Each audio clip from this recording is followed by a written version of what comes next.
Hello everyone, today we'll discuss a very important neuro topic, that is stroke, also known as CVA, cerebrovascular accident. So let's discuss in detail. Next please. Stroke is a neurological complication in which the brain doesn't get enough oxygenated blood and the brain cells start dying up after a certain minutes of time. This is known as stroke or CVA. This can occur either due to blockage or hemorrhage.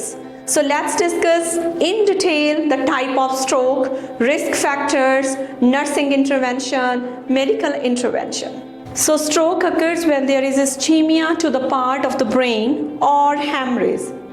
This can occur either due to blockage or bleeding. These are the two prime cause for stroke.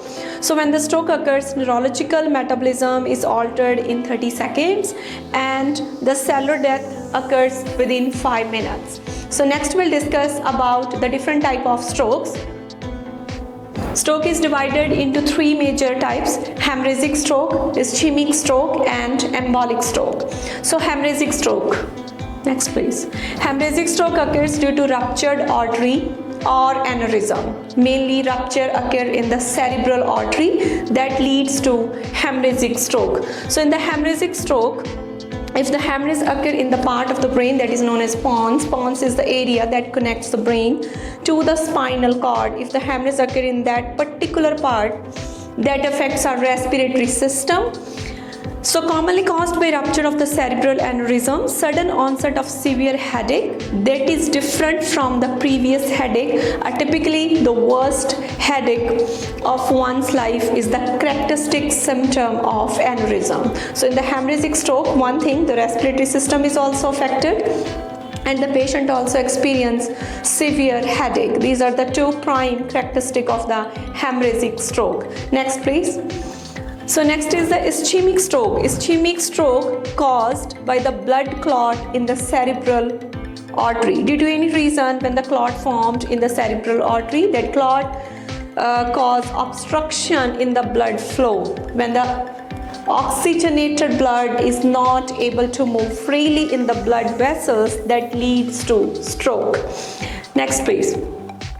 Embolic stroke. So embolic stroke occur when the blood clot formed in another part of the body that travel up and block the cerebral artery, that leads to embolic stroke. So now we'll discuss about the certain kind of risk factors. So risk factor, the number one is stroke risk increases with age. As the people get older, they're having higher risk for stroke, because as we are getting older, the people are acquiring certain kind of health ailments, and collaboratively these things have direct or indirect effect to cause stroke. And the second is the risk of stroke is higher in men as compared to women. The reason behind is why the men are more at risk for stroke, because the men tend to be at a high rate of risk factors like smoking, obesity, heart ailments, and they are consuming excessive alcohol. Collaboratively these things cause more inflammation in the blood vessels, so that's why the men have a high risk factor for stroke. But the more women die with stroke, the reason behind is because the women have a poorer functional prognosis of the disease. And the last one is African American is the class of people, they have a higher risk for stroke as compared to other classes. So now we'll discuss about the smoking. Smoking nearly doubles the risk of stroke because the smoking causes vasoconstriction, that narrowing the diameter of the blood vessels. So this is the reason when the blood vessels are not getting enough oxygenated blood, that leads to stroke. As well as the women who consume liquor. 30 ml of the liquor is safe for the women and 60 ml is safe in men. But the women who consume more than 30 ml, like more than one alcoholic drink per day, as well as they have a sedentary lifestyle, ample obesity, hypertension, collaboratively these things increase the risk of stroke. Next please. So next is the women who are taking birth control pills. Birth control pills contain progestin and estrogen. They also increased the risk of stroke because these kind of pills formed more clot inside the body. Ultimately, these clots increase the risk of stroke. Men are more likely to have, if we talk about the three different kind of stroke, men have a more probability to occur thrombotic stroke and ischemic stroke as compared to hemorrhagic stroke. Hemorrhagic stroke is more common in women, so this is the reason one particular type of medication known as TPA, tissue plasminogen activators such as alteplase, streptokinase are strictly contraindicated in women because they are only used in embolic stroke and ischemic stroke. Next please. Okay, so if the woman is above 30, like 35, or she is consuming oral contraceptive pills, as well as she is also doing smoking, now this woman is more prone for stroke as compared to other women. Next please. So now we'll discuss about the other conditions. They are also responsible to cause stroke. Migraine headache. Migraine headache, especially with aura. Headache with aura increase the risk of stroke because they cause more inflammation in the blood vessels. So more inflammation leads to more blockage to the flow of blood in the blood vessels and ultimately leads to stroke. Inflammatory condition, the same thing. And hyperhomocysteinemia. So homocysteine is an amino acid in the blood. The level of homocysteine is increased in the blood due to certain reasons. There are certain kind of genetic factors, certain kind of drugs that elevate the level of homocysteine in blood and ultimately homocysteine cause stroke. Next please. So homocysteine is a condition in which there are higher level of homocysteine in the blood. It can be caused by a number of factors. Number one is vitamin deficiency. So certain kind of vitamin B6 and vitamin B12. So deficiency of these particular two vitamins increase the level of homocysteine in the blood and ultimately this leads to stroke. So the symptoms, when the homocysteine level increases in the blood, the patient experiences certain kind of symptoms. So the number one is weakness. Next please. So weakness, dizziness, the patient also feel dizzy, sores in the mouth and tongue. Next is the tingling in the feet, legs, hands, arm, tingling sensation, numbness. The patient also feel fatigue, pale skin and muscle weakness. So these are the all sign and symptom that occur in the patient due to higher level of homocysteine in the blood. Next please. So there are certain risk factors. So these are the risk factors that elevate the level of homocysteine in blood, deficiency of these vitamins and folate deficiency, or if the patient is having any thyroid problem, low thyroid hormones T3, T4 also elevate the level of homocysteine in blood. And the psoriasis. Psoriasis is the skin disease in which the patient get inflammation on the skin. So due to more inflammation, that inflammation cause obstruction in the blood flow in the blood vessels and ultimately leads to stroke. So smoking also double the risk of stroke because smoking causes vasoconstriction as well as pregnancy. When the woman is in the pregnant, during that time period she is very hypercoagulant, like there is a more chances for the formation of clot inside the body, and ultimately these clots leads to embolic stroke and ischemic stroke. Next please. So the complications, when the homocysteine level increases in the blood, the patient may experience certain kind of complications such as atherosclerosis, when there is more plaque inside the blood vessel that cause narrowing of the diameter, ultimately leads to stroke. Thrombosis, heart attack, coronary artery disease acts in the same way, as well as stroke. So the complication of homocysteine is stroke. Dementia and Alzheimer's disease are also complications of homocysteine, dementia and Alzheimer's disease. In both the conditions, the patient may face difficulty in remembering the things. Next please. So the best diagnosis for homocysteine is the simple blood test. So simple blood test, like the doctor can diagnose on the basis of simple blood test the level of homocysteine in blood. Next please. How smoking contributes stroke. So now we'll discuss in detail how smoking increase the risk of stroke. So smoking contribute to the formation of blood clot in the blood vessels. Smoking also promote the buildup of plaque along the walls in the arteries. when the more plaque in the walls of the arteries that cause narrowing of the arteries, as well as there are certain kind of blood thinners, for example warfarin, heparin, aspirin. These all categorized under blood thinner. They also increase the risk of hemorrhagic stroke in the patient. Next please. So these are the warning signs of stroke. So first is the responsibility of the nurse to call physician, to call in the healthcare provider or hospital at 911 if any kind of symptoms occur in the patient. So sudden numbness, weakness, paralysis of the face, arm, leg, especially paralysis occur in the one side of the body.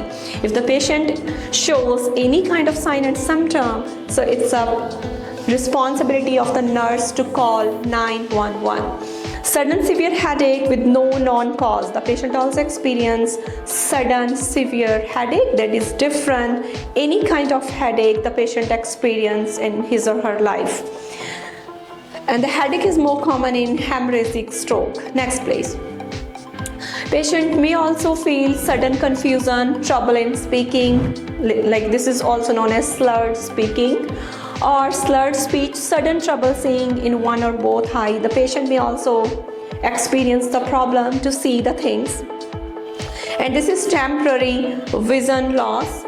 Sudden trouble walking, the patient may also feel problem in walking, dizziness, loss of balance or coordination. If the patient experience any of these symptoms, so call 911 just to save the patient in the early stages. Next please. Next is the TIA. TIA is also known as transient ischemic attack. Is also the type of stroke but known as mini stroke because this kind of stroke doesn't cause much damage and the symptom lasts for few seconds, but TIA increase the severity of stroke in such kind of patient. TIA is also considered as medical emergency. So TIA is a transient episode of neurological dysfunction caused by focal brain, spinal cord, retinal ischemia, but without acute infarction of the brain. That doesn't cause much damage. So clinical symptoms are almost same like stroke and lasts less than 1 hour. Should be treated as a medical emergency, also a risk factor for stroke. So this is the warning sign of the patient. Patient may experience stroke after TIA. So signs of TIA involving the vertebrovascular system may include tinnitus. Tinnitus is the ringing sensation in the ear. The patient also experiences vertigo, dark or blurred vision, difficulty to visualize the things. Diplopia. Diplopia is a double vision. Ptosis is the drooping of eyelids. Dysarthria, dysphagia, ataxia. Ataxia is the patient is having problem in movement. Unilateral or bilateral numbness or weakness. The patient may also experience either one-sided, this is known as unilateral, or both sided weakness, this is known as bilateral weakness. Next please. So TIAs occurs due to microemboli that temporarily block the blood flow. TIAs are the warning sign of progressive cerebrovascular disease. So this is the warning sign. This gives the warning to the patient. Now the patient may experience stroke in the later life. The sign and symptoms of TIA depends on the blood vessel that is involved and the area of the brain, that is ischemia. If the carotid system is involved, the patient may have a temporary loss of vision, and this is known as amaurosis fugax. Next please. Transient hemiparesis. So transient hemiparesis is a condition in which the patient experiences paralysis, and that is temporary paralysis. Numbness and loss of sensation. The patient may also experience a problem of numbness and loss of sensation. Sudden inability to speak, also known as slurred speech. Next please. So clinical manifestations of the right brain damage. Now we'll discuss about the sign and symptom on the which part of the brain damage. If the right brain damage, the patient experience symptoms at the left side. Unilateral paralysis is very common if the patient is having right brain damage, as well as left-sided neglect. If the right brain damage, the paralysis occurs at the left side, as well as the patient also experiences a problem related to space. This is known as spatial perceptual deficit. Rapid performance, short attention span. The patient will become more rapid. Patient will become impulsive. Now the responsibility of the nurse to take fall precaution, because now the patient is at high risk for fall and may get injured. Next please. Clinical manifestations if the left brain damage. If the left brain damage, the sign and symptom will appear at the right side of the body. So the first thing is right-sided will get paralyzed. So paralyzed right-sided, one-sided paralysis known as hemiplegia. Having the problem, the patient will experience the problem related to speech, language problem, aware of deficits. The patient will become very slow, depressed, and may also experience anxiety. The patient also experiences the problem related to language and is unable to solve simple mathematical calculation. Next please. How to rule out the disease. So it's very important before prescribing any medication to the patient. It's very important to rule out what kind of stroke it is. Certain type of diagnostic tests such as MRI, medical resonance imaging, and CT, computer tomography without contrast are used to rule out what kind of stroke it is before prescribing any medication to patient. Because TPA, tissue plasminogen activators such as streptokinase, alteplase, we already discussed before, are strictly contraindicated in hemorrhagic stroke. So it's very important to figure out what kind of stroke it is. Next page. TPA is used to produce localized fibrinolysis by binding to the fibrin in the thrombi. TPA must be administered within maximum 3 hours to 4 hours 30 minutes. This is a very specific time to the administration of TPA just to get expected results, positive results. So patients are screened very carefully before prescribing TPA just to prevent severe bleeding. And these are the diagnostic tests that are done before giving TPA to the patient, and also to check the blood test for glucose. If the blood sugar is higher, we cannot prescribe TPA to the patient. What will happen? Because the higher blood sugar, that can cause bleeding with TPA. So this is the reason screening for blood test for glucose is very imperative. Next please.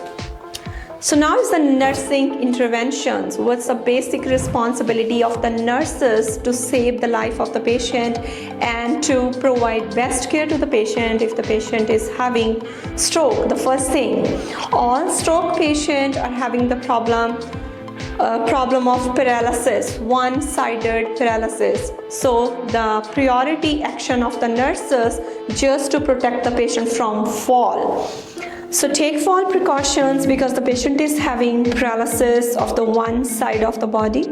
Assess swelling ability. Always check the gag reflex of the patient before prescribing any food or fluid to the patient.